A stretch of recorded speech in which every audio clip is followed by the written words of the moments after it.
Hello fellow Hammock campers, this is Nikki aka NickFish03, and today I'm in Elysian, Minnesota, gearing up for college, and just spent 3 nights on the train. Sleeping on a bed was not welcome, neither was sleeping on a train bed, so I decided to sleep in a hammock outside last night, and I knew there was going to be a thunderstorm. I was checking the weather, and there was a thunderstorm. I was well prepared, so this is the first thunderstorm I've been in. The only other time it's rained on me was in Point Reyes, and here it is. So it's still pretty overcast. It's raining a little bit.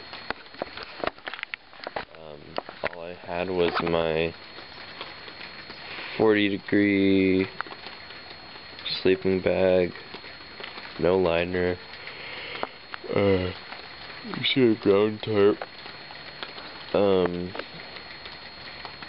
shorts and a shirt, that's all I had. So I'll venture out.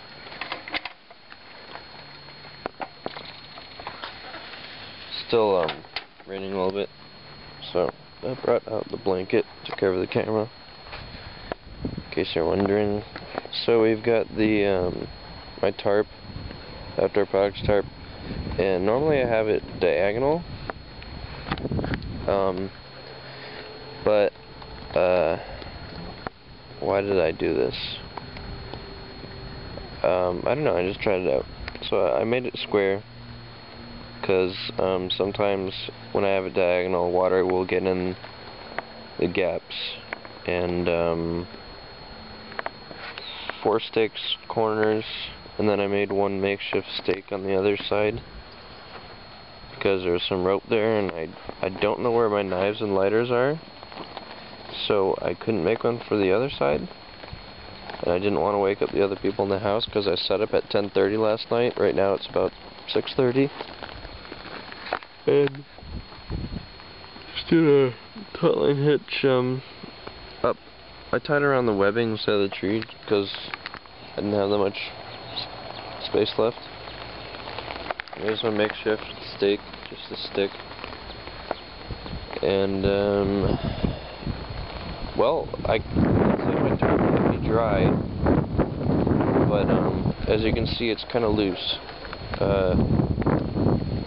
Probably because the ropes got wet and loosened up a little bit. I'm thinking of right here. Usually they have little, not a grommet, but like a little,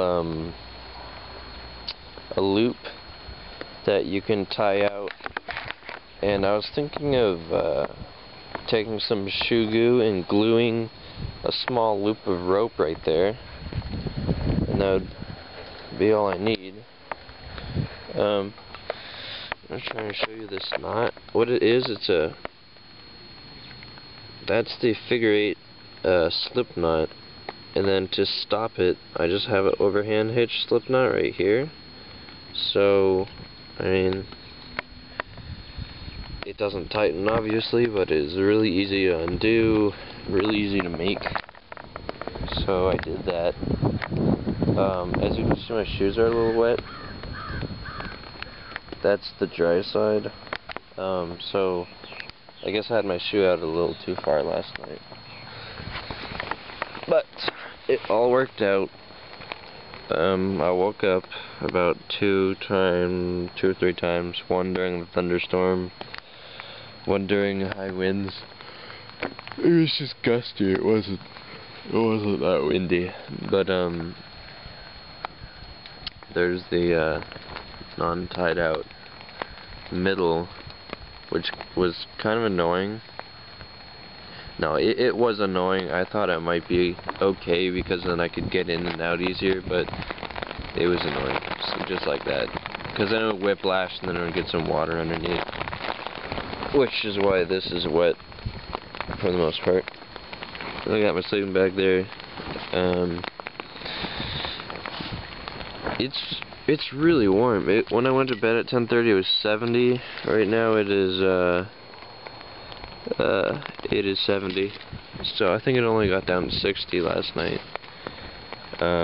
Which for me is really warm weather. I mean, this is my first night camping in Minnesota, if you can call this camping, but yeah, this is the eclipse 35 degrees. Oh, I thought it was 40. Okay. I believe it's Kelty. Right. Got a key there that I thought worked for the downstairs door. I was going to lock it up, but it didn't. Whistle, thermometer, compass, flashlight. I really recommend this flashlight, the Princeton Tech Aurora. Yeah, just the Aurora. Originally got it at the used gear sale, and I didn't change the batteries, so I thought it was an okay flashlight. Usually I don't prefer LEDs, but at my last Minnesota camping trip, both my friends had it, and it was extremely bright, so I went home and changed out the batteries, and it's a very bright flashlight. I was surprised. So I definitely recommend that one. I don't think they sell it very much, if at all, anymore, but I think they have some new versions of it. And, oh, right, so the only reason I was able to do this in an A-frame, the tarp, is because I have the Ridgeline, which is,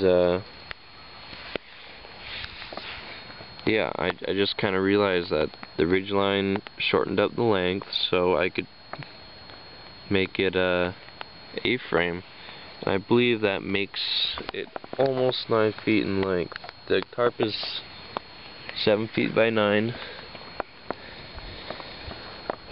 So, you know, that worked pretty well. I'd still kind of like to try a square tarp, but this works a lot better than the diagonal, I think. Yeah, I just had the ground tarp with my shoes on it. I just had it down so I can get into my sleeping bag. It was not wet last night. There were absolutely no clouds. Big thunderstorm about 1 a.m. It was over there for the most part. Wasn't really that close to me. And quick note on the webbing, just 2 straps compared to my normal 4. And then I just tucked it right here, and it's been fine. So, I hope to do some more camping in Minnesota, but for now, this is probably it. So, see you later.